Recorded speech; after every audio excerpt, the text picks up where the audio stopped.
Berbicara tentang Barat yang mengkaji Islam, maka yang perlu kita ketahui pertama kali adalah apa tujuan mereka mengkaji Islam. Yang pokok, mereka mengkaji Islam karena ingin mengkaburkan Islam dan memalingkan umat Islam. Hal ini mereka lakukan melalui dua hal. Yang pertama, sosok seorang nabi sebagai pembawa Islam. Yang kedua, Al-Quran sebagai sumber Islam. Semisal ketika mereka berbicara tentang nabi, maka mereka menyampaikan statement-statement yang tidak mendasar, yang negatif tentang nabi. Mereka menyampaikan tuduhan-tuduhan yang juga tidak mendasar dan hanya sebagai tuduhan belaka.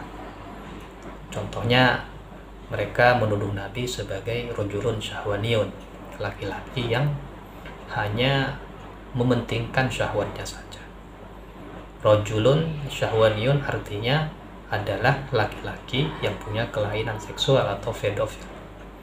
Dan ini mereka tuduhkan kepada Nabi dengan membawa pernikahan Nabi dengan Sayyidah Aisyah. Karena Sayyidah Aisyah dinikahi oleh Nabi dalam banyak riwayat pada umur 7 tahun. Nah, tuduhan demikian ini betul-betul bisa kita anggap benar ketika misalkan pernikahan di bawah umur itu tidak menjadi tradisi dalam lingkungan tertentu. Dan ternyata di masa Nabi, laki-laki yang menikah di bawah umur itu menjadi sesuatu yang biasa. Bahkan Sayyidah Aisyah sendiri sebelum Nabi nikahi itu sudah pernah bertunangan dengan dua laki-laki, namun gagal karena mungkin sudah menjadi skenario Allah bahwa Sayyidah Aisyah akan menjadi istri Nabi. Artinya dari keterangan ini, menikahi perempuan di bawah umur itu bukan sesuatu yang aib, bukan aib dalam lingkungan Nabi kala itu. Sehingga jika di zaman sekarang itu menjadi sesuatu yang aib, maka tidak bisa dijadikan hukum terhadap lingkungan Nabi yang menganggap pernikahan tersebut menjadi sesuatu yang sudah lumrah, sesuatu yang biasa. Kemudian yang kedua, seandainya mereka mau objektif mengkaji sejarah, maka mereka akan menarik tuduhan tersebut. Karena meskipun Nabi menikah dengan Sayyidah Aisyah di bawah umur, yaitu pada umur 7 tahun, namun beliau baru berhubungan suami istri dengan Sayyidah Aisyah ketika berumur 9 tahun. Artinya, kalau memang Nabi betul-betul dikatakan rajulun syahwaniyun, laki-laki yang hanya mementingkan nafsunya, punya kelainan seksual, saya kira tidak perlu menunggu waktu 2 tahun itu untuk melakukan hubungan suami istri dengan Sayyidah Aisyah. Artinya begini, kemungkinan ya, Nabi tidak langsung melakukan hubungan seksual dengan Sayyidah Aisyah karena beliau melihat Sayyidah Aisyah memang belum waktunya untuk digauli karena masih kanak-kanak, masih kecil. Itu kemungkinan yang pertama.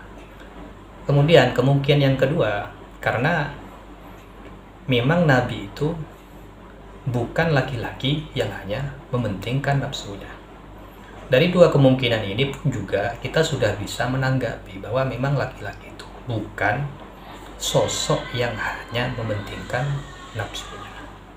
Karena orang yang punya kelainan seksual tidak mungkin tahan menunggu waktu 2 tahun untuk melakukan hubungan seksual. Sederhananya ketika kita misalkan mengkaji sejarah tentang pernikahan Nabi dengan Sayyidah Khadijah, kalau memang kepentingan Nabi adalah nafsu, maka tidak mungkin sosok Nabi yang kala itu masih menjadi pemuda sosok Nabi yang kala itu adalah pemuda berumur 25 tahun kemudian menikah dengan seorang perempuan janda umur 40 tahun yang sudah beranak. Jadi kalau mereka betul-betul mau objektif mengkaji tentang seorang nabi dari segi pernikahan nabi, maka tidak akan keluar tuduhan-tuduhan semacam itu. Dan sebenarnya sebelum Nabi menikah dengan Sayyidah Aisyah, terlebih dahulu Nabi menikah dengan Sayyidah Saudah. Nah, Sayyidah Saudah ini digambarkan adalah sosok yang ketika dinikahi oleh Nabi kala itu sudah tidak menarik lagi. Dia beranak banyak, kemudian juga bentuk fisiknya pun sudah tidak ideal. Sehingga dalam sebuah riwayat, Sayyidah Khadijah ini sendiri merasa minder terhadap Nabi, merasa bahwa memang dirinya itu sudah tidak menarik lagi bagi Nabi. Sehingga kemudian Sayyidah Saudah ini datang kepada Nabi mengajukan agar waktu gilirnya itu diberikan kepada Sayyidah Aisyah. Itu ketika sudah Nabi menikah dengan Sayyidah Aisyah. Namun karena Nabi itu bukan sosok seperti yang mereka tuduhkan, maka Nabi tidak mau melakukan hal itu. Kata Nabi, kalau memang kamu tidak mau saya gilir, maka lebih baik saya tinggalkan kamu.